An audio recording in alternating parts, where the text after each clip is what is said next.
আজকে কি বিএনপি হঠাৎ করে চাঁদাবাজ হয়ে গেছে? আজকে কি জামাত হঠাৎ করে স্বাধীনতা বিরোধী হয়ে গেছে? আজকে কি হঠাৎ করে আপনি ডানপন্থী আমি বামপন্থী হয়ে গেছি? আমি সবসময় বলি, শক্তি এবং ক্ষমতার সাথে চাঁদাবাজি এবং সন্ত্রাস সম্পৃক্ত।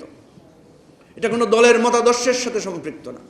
আমি নিশ্চয়তা দিতে পারবো না কালকে এবি পার্টি যদি পাওয়ারফুল হয় রাষ্ট্রে, আমার নেতারা চাঁদাবাজি করবে, এই ধরনের খুন খারাপিতে লিপ্ত হবে না, সেটার নিশ্চয়তা আমি দিতে পারি না। সাইফুল হক ভাই দিতে পারবেন কিনা আমি জানি না,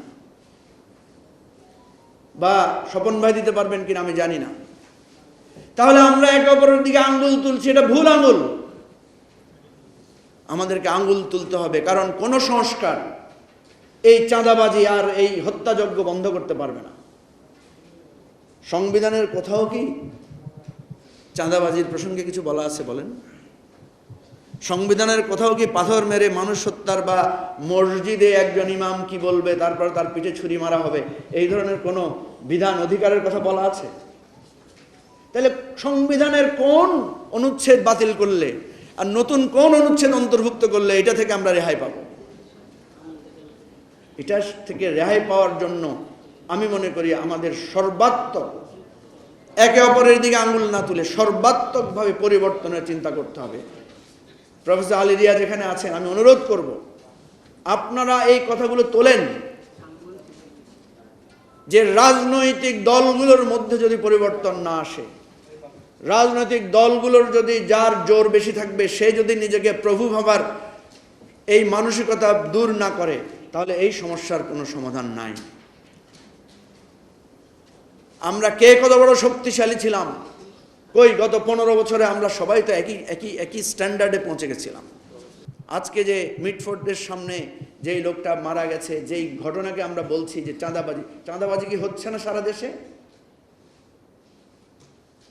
আজকে প্রফেসর আসিফ নজরুলকে দেখলাম একটা স্ট্যাটাস দিয়েছেন, কঠোর ব্যবস্থা নেওয়া হবে।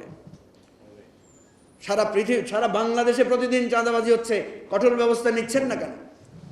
নাকি একটা ইট দিয়ে মাথা থেতলে রক্ত বেরিয়ে আমার দেশের অস্তিত্ব বিনাশ না হওয়া পর্যন্ত আপনাদের হৃদয়ে কম্পন ধরে না, আপনাদের বিবেক জাগ্রত হয় না? আমি আপনাদেরকে আবারও বলছি, এই বোনদের, এই নারীদের বিষয়ে প্রধান উপদেষ্টার দৃষ্টি আকর্ষণ করছি। এখানে প্রফেসর আলী রিয়াজ আছেন, উনি সহসভাপতি একটা কমিটির, যার সভাপতি হচ্ছেন আমাদের প্রধান উপদেষ্টা।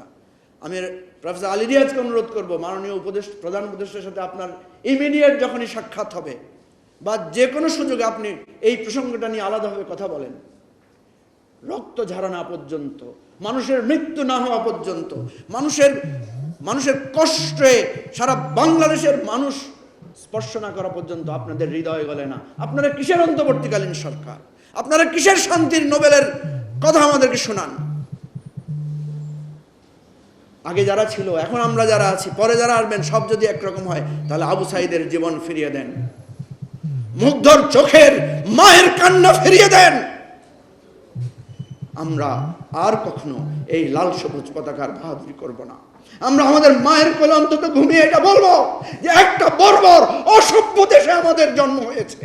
আমরা সৃষ্টিকর্তার কাছে ক্ষমা চাইব এবং মেনে নিব যে এটাই আমাদের নিয়তি। প্রিয় ভাই ও বন্ধুগণ, আবারও জাগতে হবে, আবার ঐক্যবদ্ধ হতে হবে, পরিবর্তনের জন্য লড়াই চলবে, এটাই আমাদের অঙ্গীকার।